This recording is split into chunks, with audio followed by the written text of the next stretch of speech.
Good morning, this is Greenfield Pharmacy. How can I assist you? Hi, I'm calling to check some details before I start my new job there. I was given a few notes, but I just want to confirm them. Of course. Our manager, John Field, is available if you need further clarification. Great. I also need to save the pharmacy's contact number. Can you tell me? Certainly. It's 049-157-0159. Got it. Now, regarding my shifts, I was told that I start quite early in the morning. Yes, most of our employees begin their shifts before the store opens. Your shift starts at 7:45 a.m. That way, you'll have time to prepare for the first customers. All right. I also heard there's one late-night opening each week. That's correct. The store stays open late on Friday evenings. It's usually our busiest night, so we need all hands on deck. Good to know. And my official start date? You'll be starting from the 22nd of January, so be sure to arrive a little early on your first day to complete any remaining paperwork. Thanks. Also, I remember something about uniforms. Should I bring my own? No, that won't be necessary. We provide staff with a uniform, and Barbara will assist you in getting the right size. All right. And I believe John is going to email me about another matter. Yes, he'll send you some details about parking, including where you can leave your vehicle and the spaces allocated for staff members. Perfect. Now, about the facilities. I recall there's a machine available for customers to use, right? Yes, we have a weight machine near the entrance. Customers often use it to check their body weight. Just ensure that it's functioning properly at all times. Will do. If a customer needs medical assistance, who should they speak to? We always have a nurse on duty so they can approach the counter and ask for help if necessary. Got it. And I should be careful when lifting heavy stock, right? Absolutely. We store some large boxes at the back, and if they aren't lifted correctly, you might injure your back. So, make sure to bend your knees and avoid straining yourself. That makes sense. Oh, one last thing. I heard that the store has introduced new bags. What do they look like? Yes, we've recently switched to a more eco-friendly option. They now come in purple, so they're easy to spot. That's helpful. Thanks for all the information. Part 2. You will hear a radio advertisement for a health program. First, you have some time to look at questions 11 to 17.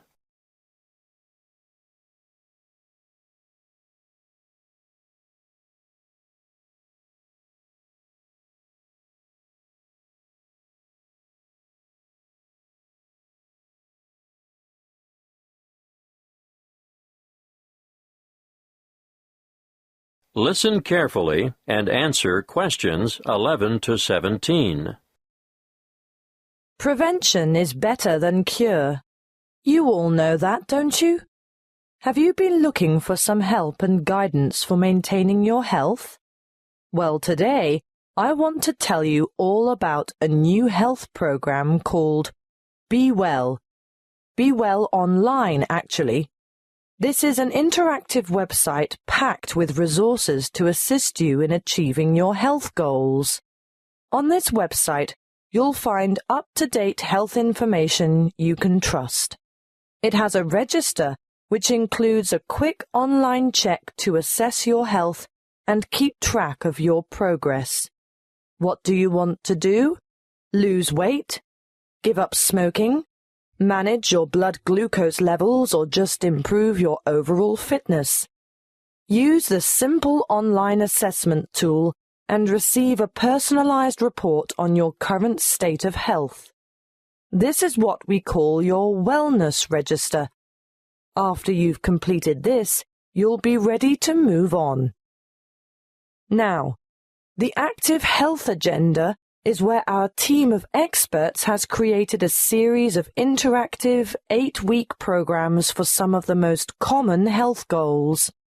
These are aimed at differing ages and lifestyles and include healthy eating and workout plans, plans for losing weight, stress management, longevity, or how to age gracefully by maintaining your health, and express workouts for those of you who never have enough time.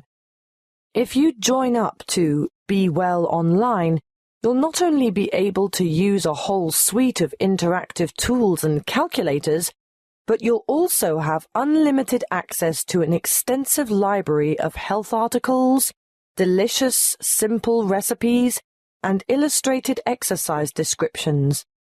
Let's look first at the active sport component.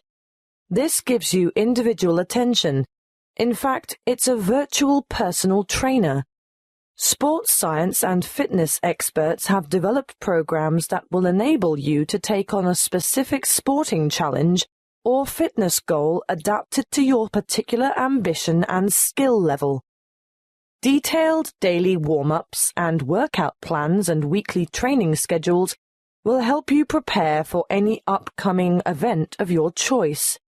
Marathons, triathlons, open water swims, cycling, or fun runs are just some of the events you could enter with confidence when you've completed an active sport program. Be Well Online also features an active care project. This caters for individuals who want to address specific health needs. The 4 courses in most demand are Stop Smoking, which will give you strategies, email support, and reliable tools and resources to help you quit smoking forever. Then there is Glucose Management, a self-care program designed for people with high blood sugar, which will help you manage your condition and improve your overall health. Obviously, heart health has a large following. It's basically all about lifestyle modification, where you will take a course of action with the aim of improving your cardiovascular health. Those of you who suffer from neck and/or back pain will benefit from the Back Care program, but we're talking about minor troubles here. Anything major should be attended to by a qualified physician in person. So, what are you waiting for? Register today at bewellforlife.com. Before you hear the rest of the talk, you have some time to look at questions 18 to 20.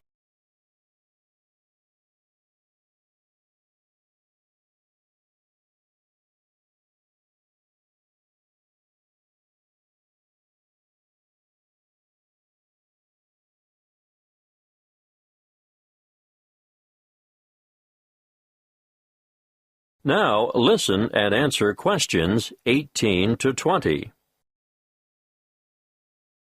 Okay, I can hear some of you saying that you don't have enough willpower to go through with our online program. Well, just for people like you, we offer Be Well Coaching. What is it? It's a telephone-based service that will give you the extra support, motivation, and techniques that will provide the impetus for you to bring about permanent changes. Who runs it? The course is delivered by experienced health coaches, as well as qualified exercise physiologists, dietitians, and nurses. Who can use it? Well, this service is really for those of you who have serious health concerns like diabetes, arthritis, or high blood pressure. I know there are many of you out there who could benefit from this. How does it work? Your health coach will provide assistance as you develop a plan and maintain regular contact over a period of 6 months to help you stay on track. You'll also get access to a phone-in service for extra support if you need it, and you'll be provided with health information specifically targeted at your individual problem. Now, what could be better than that?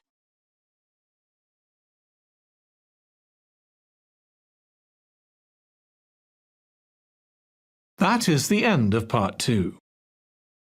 You now have 30 seconds to check your answers to Part 2.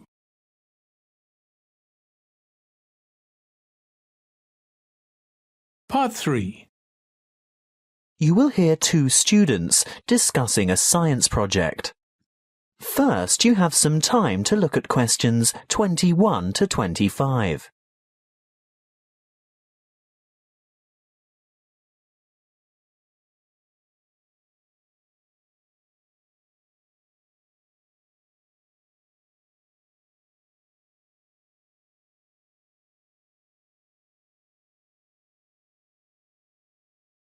Listen carefully and answer questions 21 to 25. Hi, Julia. Hi, Bob. Thought about the science project yet? Which one? The presentations are scheduled for next month. The experiments that you and I are working on to demonstrate density, buoyancy, and the compression of gases. That'll be complicated. Well, it's not supposed to be. It'll be part of the Making Science Simple series that's being showcased next year, and we have to be ready to demonstrate by the end of next week. Oh, well, simple, you say? Yes, not just the concept, but the materials too. We have to use cheap, readily available common items. Expensive lab equipment is out of the question. I remember something about using recycled or throwaway items if possible. Anything portable that we can bring into the lab. That's right. Well, any ideas for the project? What about the classic Cartesian diver? Is that the same as a Cartesian devil? The invention named after the famous French physicist René Descartes. Yes. A long time ago, superstitious people labelled it that because they couldn't comprehend the scientific principles it demonstrated. They thought it was black magic. How shall we do it? By keeping it as simple, transparent and economical as possible. So, to start with... Open your pencil case and let's have a look. You haven't got any... Any what? Paper clips. Oh, there are lots of them in the bottom of my bag. They slip off my papers and collect in the bottom. Look, here's half a dozen. But they're all big metal ones. I want little ones. Small, vinyl-covered multicoloured ones. Oh, I've got one or two of them too. Great, and if we look around, especially on the floor, we're bound to find a few more. See? Here. What else do we need? A small rubber band. Well, I've got one of those in my pocket. No, not that kind. Let's go and ask Tara. Why? Those really small coloured bands for making ponytails are ideal. Hey, Tara? Yes? Have you got any spare rubber bands, like the ones you fasten your hair with? Oh, heaps. A whole packet full. Help yourselves. Terrific. So far it hasn't cost us anything. What now? Let's go and rummage through the recycling bins beside Joe's mini market. What for? We want a 2-litre plastic soft drink bottle with lid. Hey, I draw the line at sorting through other people's rubbish, and we're also not likely to find one with a lid. Well, go into the store and buy 2 litres of soft drink. What flavour? It doesn't matter what kind of drink you get. Just make sure it comes in a clear PET bottle. Where are you going? To the cafeteria behind the resource centre. What for? I'm after some straws. I can get them from the shop when I buy the drink. No, I've seen theirs. They're the waxed paper ones. We need clear plastic, and I know they've got them in the cafeteria. I'll also see if I can get a tall plastic cup from there. Good luck. Meet you back here in 5 minutes. Maybe longer because I want to go over to my locker and get a wire coat hanger. Before you hear the rest of the conversation, you have some time to look at questions 26 to 30.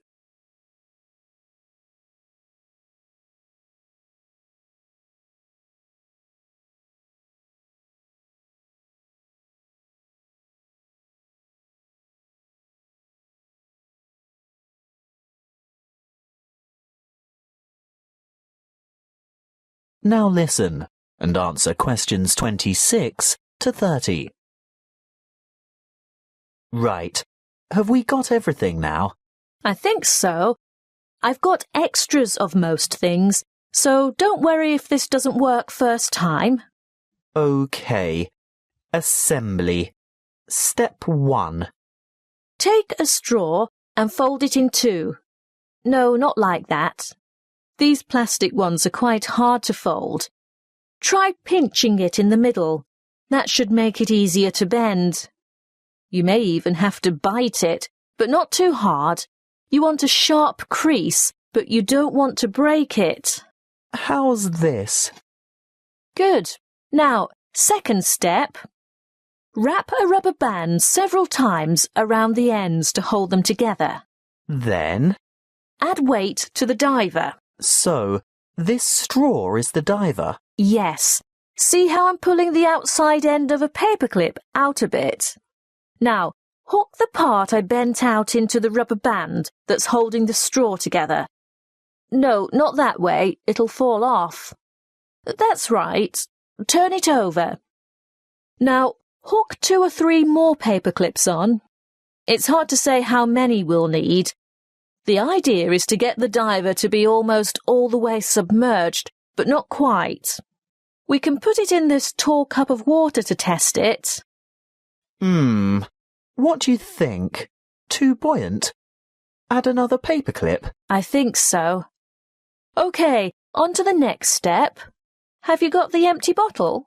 Not quite. What do you mean? Well, it's not quite empty. Pour some into this cup for later. Good. Now, fill the bottle with water all the way to the top, and we'll gently lower the diver in. Great. Now put the cap back on. And then? The final step is the demonstration of our experiment. You will see that when I squeeze the bottle, the diver sinks, and when I let it go, the diver rises. When you squeeze, the air bubble trapped in the straw compresses and the water rushes in, making it heavier, so it sinks.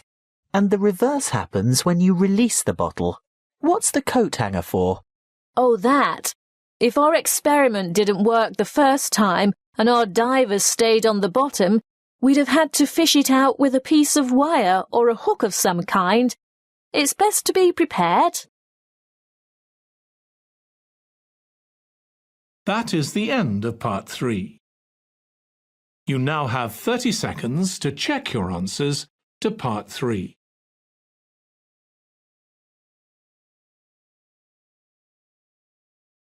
Part 4. You will hear a talk on hydroelectric power. First, you have some time to look at questions 31 to 40.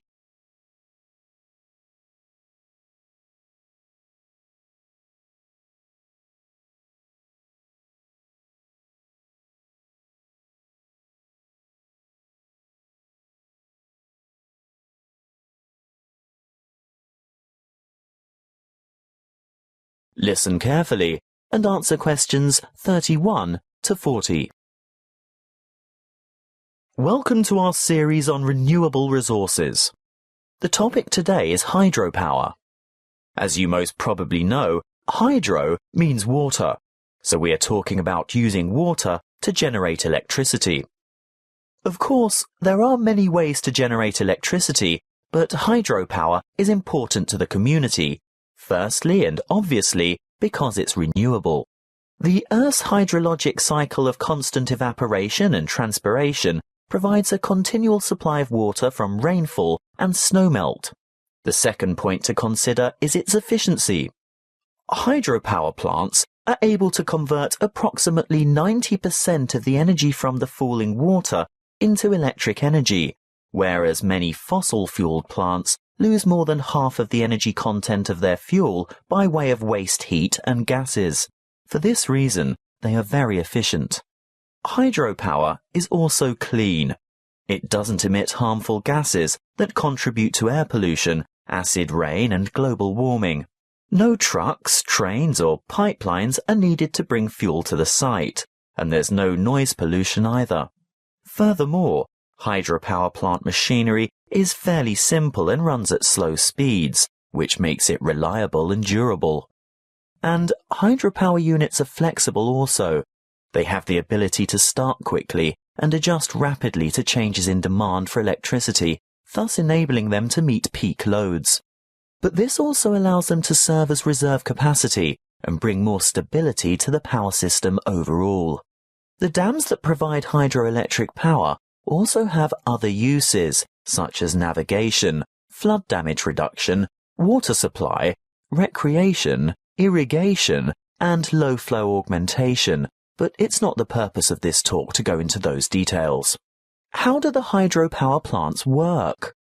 Well, a dam is built across a river, which captures water to form a reservoir and raises the water level to create head.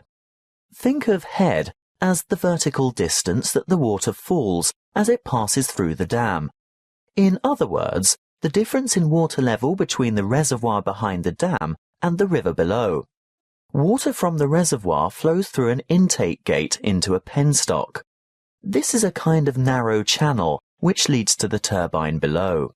The force of the water causes the turbine to rotate rapidly, which in turn drives the generator to spin and produce electricity.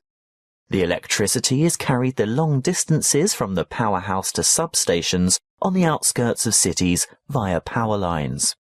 Can you build a hydropower unit on any river? Well, no. Just having water in a river isn't enough.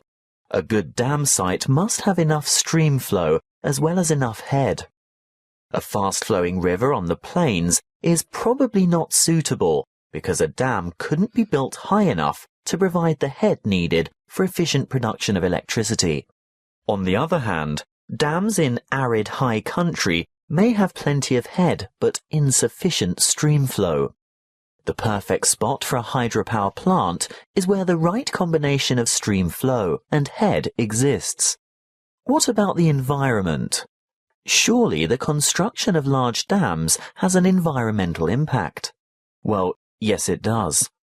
Certainly dams and reservoirs are built to improve the lives of people living in towns, farming communities and cities.